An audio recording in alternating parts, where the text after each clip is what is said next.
God, this love triangle, and now I'm the first angle of the love triangle to be telling the story. On day 2 when she was singing and dancing and going up the walls, I just thought, who is this girl who is trying to be a reality star? Hi, I'm Matty and I'm playing Side Eye with Cosmo UK. Don't forget to subscribe for more like this.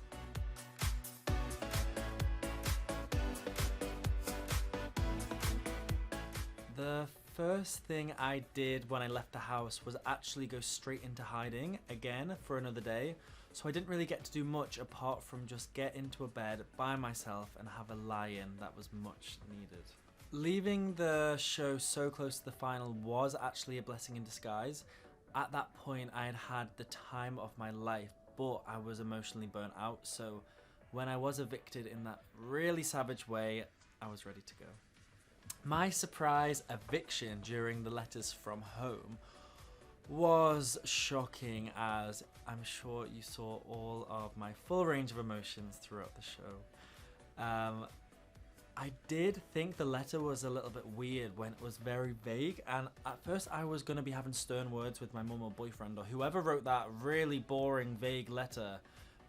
So I was kind of relieved when it turned out to all be a ploy and it was Big Brother behind it. At that point I was ready to go, and if I can go out in the most savage, iconic, camp way, then kick me out the back door with a letter from home. The most surprising part of my Big Brother experience was that I thought that when the camera stopped rolling and the makeup team come in, the costume team come in, you can do whatever you want in there, but no, it is strict. You don't see anyone when you're in that house. You do your laundry yourself. There's no team. You are left to your own devices, so it really is what you see on the TV. God, this love triangle, and now I'm the first angle of the love triangle to be telling the story.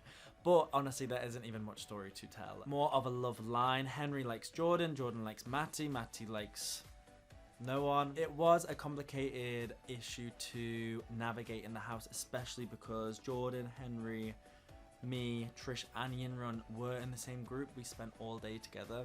So it was just hard trying to respect Jordan's privacy, but also try and navigate my feelings towards the situation. This constant cycle of hot and cold, spiky and not spiky. I'm a very sensitive person, so sometimes it would hurt and upset me, and as you saw, it all came to an end pretty quickly anyway. So all I can say is I'm relieved to be out of the love triangle and let Henry and Jordan do whatever they want to do now. Jordan is a very, very interesting person, but I think this was just clouded by like confusing romantic feelings towards me, and we were in a pressure cooker situation where things were magnified, which may not even exist on the outside world. I feel like me, Jordan and Henry will be friends after the show. When we both laid the boundaries and we laid the law with each other, we actually were able to have a really nice friendship for the remaining time we had in the house. So the triangle is over, but it will still continue in some sense. My funniest memories in the house were when Yinrun was wearing the wig in the Big Wigs task. I just could not get over that. It was so funny, her doing this movement and like doing the beatboxing as the big wig, and I just thought it was incredible. And I really loved when I was dressed up as a fox and I had to go around like beating up the chickens with gnocchi. I've really thought foul fast food was hilarious. It was so disgusting throwing up in Tom and Paul's bed when me and Jordan were drinking the horrible like cabbage smoothies or whatever they were. But I remember just watching like Jordan start licking all of the sick off the bed, and it was so gross but so funny. So I have heard about that awful meme of me wailing. People have said it is similar to Tiffany Pollard, and that is actually a compliment. So I know how ridiculous it was, I know how terrible it was, but spending so much time with Yinrun, I just probably learned a lot of her tricks about wailing, and I just wailed for the gods. Because I thought my boyfriend had flew all the way from America to surprise me, so I was so heartbroken when he flew all this way and he wasn't let into the house. But then Chanel and Trish tell me like 2 minutes later, oh, he was actually on video chat the entire time, but all was well in the end anyway. And I'm glad I can laugh at myself because some of the crying faces I made in that house were horrendous.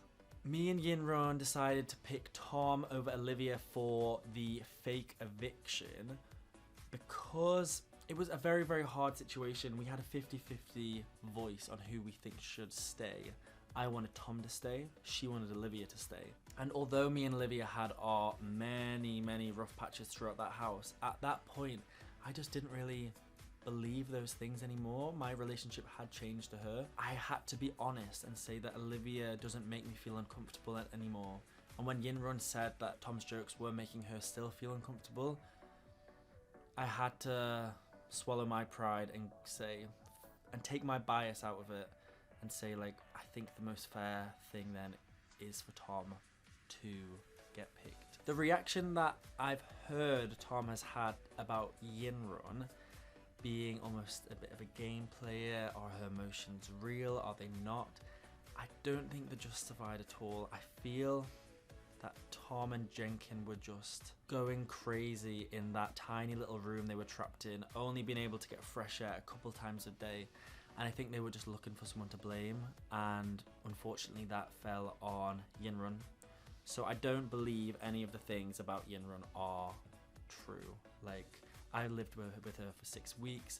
She's not fake, it would have showed by now. She just likes to cry at everything, and she likes to make up silly little songs and dance, and if that makes her childish, then it makes me childish too. So I think the person who my opinion changed of the most was Olivia. As soon as she walked through the door, I just thought, we're not going to get on, we're completely different worlds. And on day 2, when she was singing and dancing and going up the walls, I just thought, who is this girl who's trying to be a reality star? But as the weeks went on, that actually is her personality. She actually is like that all the time. I just couldn't believe it because I'd never met anyone like her before who's on 100 all the time. And I started to find those moments actually really funny, and the things that actually endeared me to Olivia underneath this gobby exterior. Yeah, she is actually a very nice person. The most difficult parts in the house were not being able to access nature. Like, I love being outside. Also having to wake up every morning with the horriblest white lights and that alarm. I was the last one to get out of bed every morning, and they used to play this awful drill noise so loud in the speakers until you were out of bed. And I caused that noise a lot of mornings, to be fair, because I was the last one to get out of bed, because we'd stay up all night till the early hours, probably get 3, 4, 5 hours sleep some days, and we weren't allowed to sleep in the day. That was pretty tough. And of course, navigating this triangle was emotionally tiring. But it all worked itself out in the end, and I was able to have a really lovely last few days in the house. Yeah, throughout the time in the house, I think I was quite calm and cool-headed. That's just who I am as a person on the outside. But there was times where it definitely got to me. Whenever Kerry had a tantrum over tofu, or the rain, or tiny things, it got to me. The most likely person I will stay in touch with is Trish. I really love Trish. I think she is amazing. Also, Yinrun and Chanel. I think I'm gonna stay in contact with those 3 for a very long time. The person I'm least likely to spend time with out of the house is Kerry. We just didn't gel ever from the get-go. We're just completely different people with completely different outlooks on life. I wish her all the best, but I don't think we'll stay in contact. Yeah, I think all 5 finalists are so deserving of their places. All of them represent a completely different, unique, beautiful trait. My plans after Big Brother are, I actually don't know what I'm gonna do with the next few months. I start work back again in the summertime as a doctor, so I'm very much looking forward to that. But I think I really deserve some 6-7 months of relaxation. Bring on whatever that entails. Bye guys, thanks for watching and see you soon.